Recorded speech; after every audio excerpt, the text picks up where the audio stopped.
guys, it is Fantasy Tomorrow, and I'm Jaden, and this is our resident expert, Caleb, and we are here for Week 7 injuries. We know it's not anyone's favorite topic, so with that being said, we're just going to go on ahead and get right to it. Not before I tell you guys to like, comment, and subscribe, though. So Caleb, who was inactive going into Week 6 that we should be watching carefully? So, a few players that could return this week in Week 7, but didn't play in Week 6. Melvin Gordon, running back for the Denver Broncos, he was sick, so he didn't play. But he should be fine for Week 7 as long as he isn't suspended due to a DUI that he was charged with last week. So we'll see what happens with that, but it's definitely questionable there. Deontay Johnson, wide receiver for the Pittsburgh Steelers, he's had a back injury that held him out last week. And he's going to need to be able to log more practice time in order to have a chance to return this week. So need to watch for him. But I think he has a good chance to return.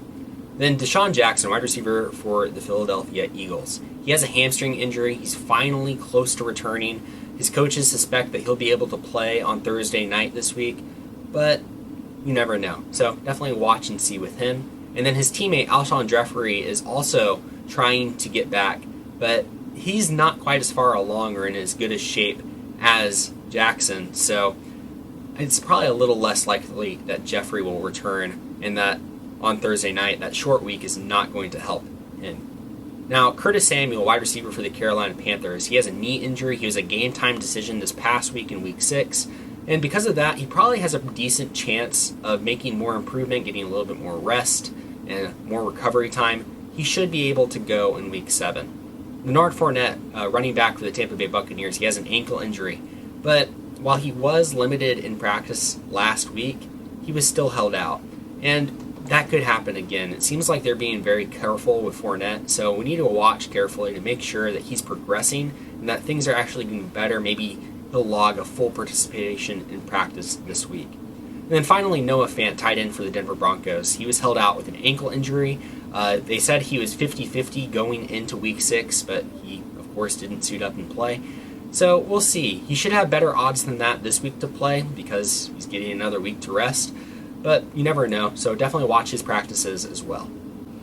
Okay, and I'm sure as anyone knows that's watching this, we saw some injuries in Week 6 that could definitely be a lineup changer. So with that being said, who got injured in Week 6 that we need to watch carefully? So to start off with, Baker Mayfield, quarterback for the Cleveland Browns. Now he came into this game with a rib injury, and he was just getting absolutely pummeled in this game, and he just kept taking shots to his ribs. You could tell he just wasn't himself in this game, so he got pulled midway through the second half. And again, it's likely that Mayfield's going to go out there and play, but you never know. Things could get worse for him, so just watch Mayfield's status, make sure he's okay. And if he isn't able to go, that's going to affect the fantasy values of Jarvis Landry, of Odell Beckham Jr., of Kareem Hunt, so definitely need to pay attention to whether he's able to play. Now, Raheem Mostert, running back for San Francisco, he suffered an ankle injury, and he was basically pulled from the game on Sunday night. Now, he has been beat up quite a bit already this year, so it's concerning that he's suffering yet another injury. So we definitely need to see how severe that ankle injury is, see if he's able to practice at all this week. And Mark Ingram, running back for Baltimore, he also suffered an ankle injury, and his status is going to depend on how severe it is. It could be a very serious thing, or it could be something that's not that big of a deal. He could be back out there. So definitely need to watch and see whether he practices at all this upcoming week.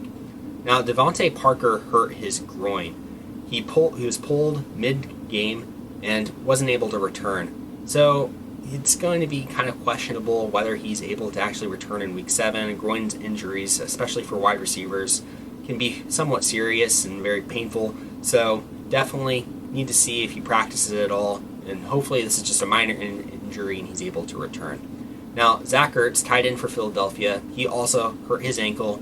He's getting an MRI. Definitely want to see what the results of that MRI are, see how serious his ankle injury is, and that's going to really determine whether he has a shot to play this week or not. So definitely want to see how bad of an ankle injury it is. And then finally, Jonnu Smith, tight end for Tennessee. He also hurt his ankle. But it seems like it's not serious. They've said that they expect him to be able to have a shot at playing. He's kind of questionable going into this next week's game, and apparently it's just a minor sprain. So I think that Jonnu Smith will likely return, but definitely want to keep an eye on him. And lastly, who got injured in week 6 that we can see missing a significant amount of time? There's just one player, and I think it's Miles Sanders, running back for Philadelphia. And the reason, it's not necessarily that his injury is super severe. He suffered a knee injury. He's getting an MRI. We don't really know how severe it is at the moment. But it's because they have a Thursday night game. So that means that he has a very small window to try to recover and get healthy. Because of that, I think that the Eagles are going to hold him out of that game, and we probably won't at least see him for another week or two. Well, guys, injuries are always bad, but thankfully week 6 was not terrible in the injury field. Please keep tuning back in so we can help you make good decisions and help you really get those lineups to perfection. As always, that was our resident expert Caleb here to help you out. I'm going to throw a little recap up here. My name is Jaden. This is Fantasy Tomorrow. Please, please, please like, comment, and subscribe. And we are here to give you the information to learn today and win tomorrow. See you later, guys.